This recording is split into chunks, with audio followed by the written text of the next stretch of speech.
Friends, हम सभी को पेट्स पालने का तो बहुत शौक होता है, लेकिन क्या आप जानते हैं कि हम जिसे भोला भाला समझकर उसके साथ इमोशनली जुड़ जाते हैं, वो इतना खतरनाक हो सकता है कि उसकी वजह से हमारी पूरी फैमिली की जान खतरे में आ सकती है। आज की हमारी कहानी भी एक ऐसे ही पेट की है जो अपने ही मालिक पर तरस तक नहीं खाता और धकेल देता है उन्हें मौत के मुंह में। तो चलिए बातें ज्यादा आगे ना बढ़ाते हुए शुरू करते हैं एक्सप्लेनेशन। फ्रेंड्स, आज की हमारी कहानी का नाम है स्टिंग। मूवी की शुरुआत में हम एक बूढ़ी औरत हेल्गा को देखते हैं जो अपने अपार्टमेंट में बैठकर टीवी देख रही है। तभी उसे अपने अपार्टमेंट की दीवार पर एक स्पाइडर यानी मकड़ी नजर आती है। घबराकर हेल्गा पेस्ट कंट्रोल डिपार्टमेंट को कॉल करती है। हम देखते हैं कि हेल्गा ने अपना नाम और एड्रेस अपने घर की दीवार पर लिखा हुआ है और पेस्ट कंट्रोल डिपार्टमेंट को भी वो अपना नाम और एड्रेस वहीं से देख के बोलती है। दरअसल हेल्गा को भूलने की बीमारी है। थोड़ी देर बाद हेल्गा के घर पे पेस्ट कंट्रोल डिपार्टमेंट से फ्रैंक आता है, लेकिन फ्रैंक देखता है कि हेल्गा के घर के बाहर ऑलरेडी कोई पेस्ट कंट्रोल डिपार्टमेंट से आया हुआ है। तब वो इस बारे में अंदर जाके हेल्गा से पूछता है, लेकिन तब तक हेल्गा भूल चुकी थी कि उसी ने उसे कॉल करके बुलाया है। और तो और वो ये भी भूल गई कि उसने उसे क्यों बुलाया था कि तभी उन्हें सीलिंग में से कुछ आवाजें सुनाई देती है, जिसे देखने के लिए वो अपार्टमेंट के अंदर जाते हैं। फ्रैंक आगे बढ़ता है और उसे फर्श पर खून के धब्बे दिखाई देते हैं। दरअसल ये खून उसी आदमी का है जो पेस्ट कंट्रोल डिपार्टमेंट से फ्रैंक से पहले आया था। तभी उसे अपने सामने एक बड़ी सी मकड़ी दिखाई देती है जो फ्रैंक को खींच के वेंटिलेशन पाइप के अंदर लेकर जाती है। हेल्गा ये सब देख के बहुत घबरा जाती है, लेकिन तभी उसकी नजर टीवी पर चल रहे शो पर पड़ती है, जिससे वो सब कुछ भूलकर फिर से शो देखने लगती है। सीन फ्लैशबैक में जाती है और 4 दिन पहले की घटना दिखाई जाती है। हम देखते हैं कि कोई चीज स्पेस से आके सीधे हेल्गा की बहन गंटर के घर पे गिरती है, जिसके अंदर से एक एलियन स्पाइडर निकलती है जो उस वक्त आकार में बहुत छोटी थी। वहीं हम गंटर की पोती शार्लेट को देखते हैं जो गंटर के पड़ोस वाले अपार्टमेंट में ही रहती है। शार्लेट कई बार वेंटिलेशन पाइप के जरिए हेल्गा और गंटर के अपार्टमेंट में आया जाया करती है ताकि वहाँ मौजूद कुछ एक्शन फिगर्स को वो ले सके। तभी उसे वहाँ एक मकड़ी दिखाई देती है। उस मकड़ी को वो एक मैच बॉक्स में रख लेती है। उसी समय गंटर के आने की आवाज सुन के घबराकर शार्लेट उसी वेंटिलेटर के रास्ते अपने अपार्टमेंट की तरफ जाती है, लेकिन जब वो अपने अपार्टमेंट में पहुंची तब तक वहां गंटर पहुंच चुकी थी। दरअसल गंटर इस पूरी बिल्डिंग की ओनर है। वो अपने बेटे यानी शार्लेट के स्टेप डैड ईथन को बहुत डांटने लगती है, क्योंकि गंटर जानती है कि शार्लेट चोरी से उनके अपार्टमेंट में आती है। मामले को संभालते हुए ईथन उसे कमरे में भेज देता है और अपने कमरे में पहुंचकर शार्लेट सबसे पहले उस मकड़ी को एक कांच के डब्बे में रख देती है और उसका नाम वो स्टिंग रखती है। वो मकड़ी को ध्यान से देखने लगती है कि तभी एक कॉकरोच स्पाइडर की ओर आने लगता है। शार्लेट उस कॉकरोच को मार के फेंकने ही वाली थी कि वो नोटिस करती है कि स्पाइडर कुछ आवाजें निकाल रहा है। शार्लेट सोचती है कि शायद स्पाइडर भूखा है, इसीलिए वो उस मरे हुए कॉकरोच को उसी डिब्बे में डाल देती है जिसके अंदर वो स्पाइडर थी। शार्लेट देखती है कि स्पाइडर यानी स्टिंग ने उस कॉकरोच को एक ही बार में पूरा का पूरा निगल लिया है, जिसे देख के वो बहुत हैरान हो जाती है, क्योंकि कॉकरोच का साइज स्पाइडर से बहुत बड़ा था। लेकिन कॉकरोच को देख के ऐसा लग रहा था कि जैसे उसका पेट अभी तक नहीं भरा, इसीलिए शार्लेट उसे और भी कॉकरोच मार के खिलाती है। लेकिन कॉकरोच का पेट तो भरने का नाम ही नहीं ले रहा, उसे बस खाना चाहिए। ये देख के शार्लेट बाहर चली जाती है। वो देखती है कि उसके डैड ईथन अपनी कॉमिक लिख रहे हैं।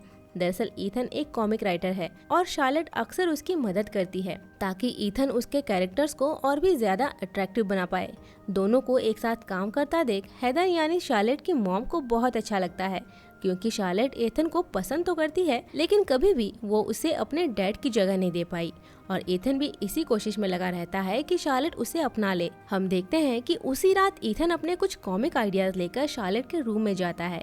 वो देखता है कि शार्लेट वहाँ नहीं है। तभी उसकी नजर उस स्पाइडर पर पड़ती है जिसे शार्लेट ने डिब्बे में बंद करके रखा था। इतनी बड़ी स्पाइडर देख के ईथन हैरान हो जाता है, क्योंकि उसने आज तक इतनी बड़ी स्पाइडर नहीं देखी थी।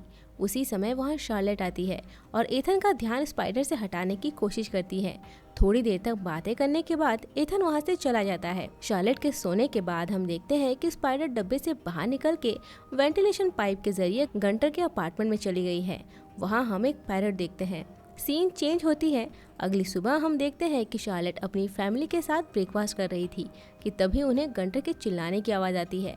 सभी वहां पहुंचते हैं। वो देखते हैं कि गंटर के पैरट को किसी ने बुरी तरह से मार दिया है। ऐसा लगता है कि किसी चूहे ने उस पैरट को बुरी तरह से काटा था।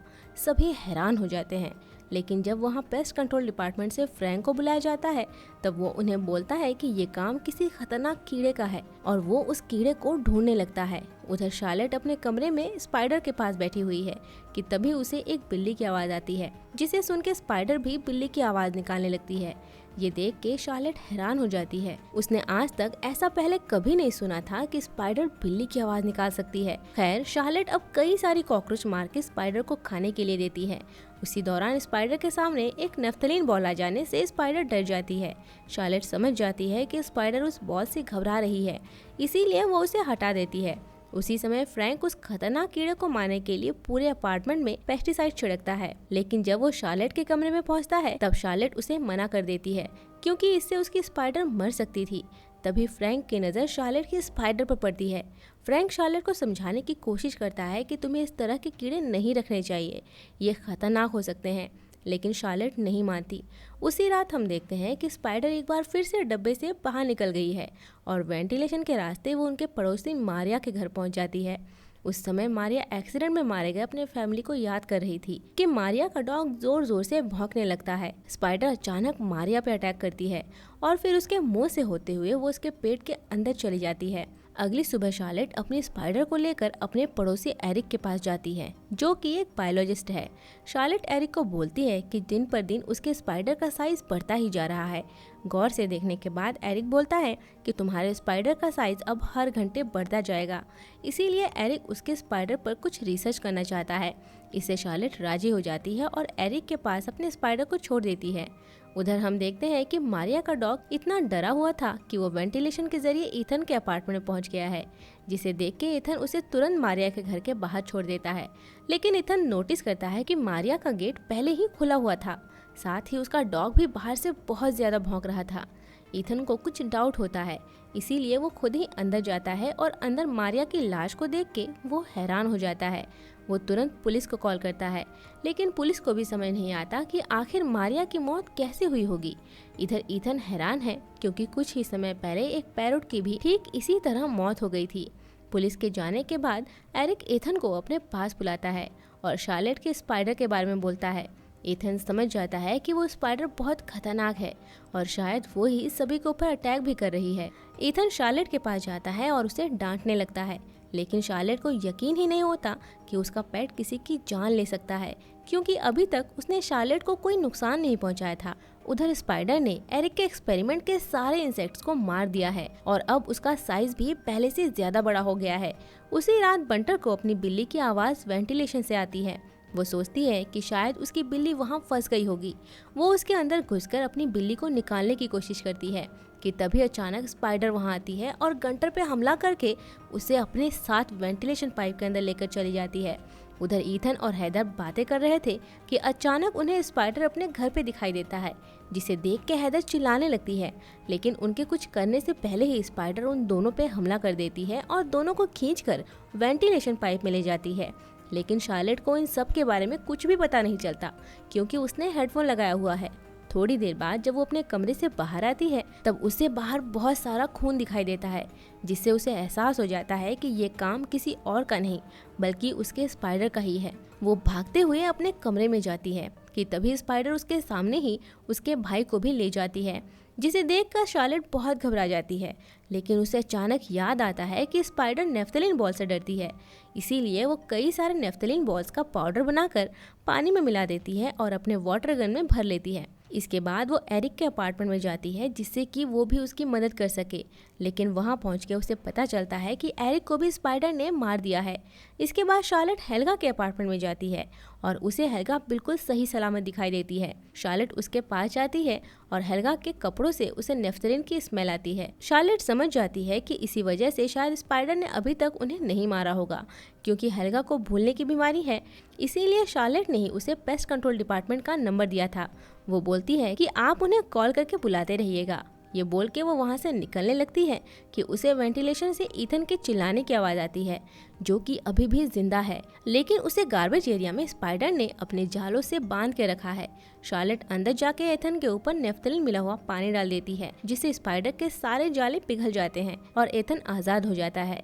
उसी समय स्पाइडर वहां आती है और शार्लेट पर अटैक करती है, लेकिन शार्लेट नेफ्थलीन वाटर से उसे वहां से भगा देती है। दूसरी तरफ हेल्गा ने भी पेस्ट कंट्रोल डिपार्टमेंट को अपने घर पर बुला लिया था और ये वही सीन है जो मूवी की शुरुआत में हमें दिखाया गया था। और इन सब की शुरुआत हुई आज 4 दिन बीत चुके हैं और स्पाइडर जब फ्रैंक को अपने साथ ले जा रही थी तब फ्रैंक अपने पास मौजूद एक नेल गन से स्पाइडर के ऊपर हमला करता है, जिससे स्पाइडर थोड़ी देर के लिए वहां से भाग जाती है। लेकिन नेल गन चलाने की वजह से वहां ढेर सारा पानी लीक होने लगता है। इससे उनके ऊपर लगे नेफ्थलीन वाटर का भी असर खत्म होने लगता है। इस मौके का फायदा उठाकर स्पाइडर एक बार फिर से फ्रैंक को अपने साथ खींच के ले जाती है। शार्लेट और एथन उसे बचाने की कोशिश करते हैं, लेकिन नाकामयाब होते हैं। लेकिन अब शार्लेट और एथन अपनी फैमिली को स्पाइडर से बचाना चाहते हैं, इसीलिए वो उसी जगह जाते हैं जहां स्पाइडर ने पहले एथन को रखा था। एथन को वही गार्बेज कंटेनर के अंदर हेदर और उसका बेटा नजर आता है, जिसे देख के वो तुरंत उन्हें आजाद करता है। सभी को सही सलामत देखकर चारों एक दूसरे को गले लगा लेते हैं, लेकिन स्पाइडर ने उनका पीछा अभी तक नहीं छोड़ा।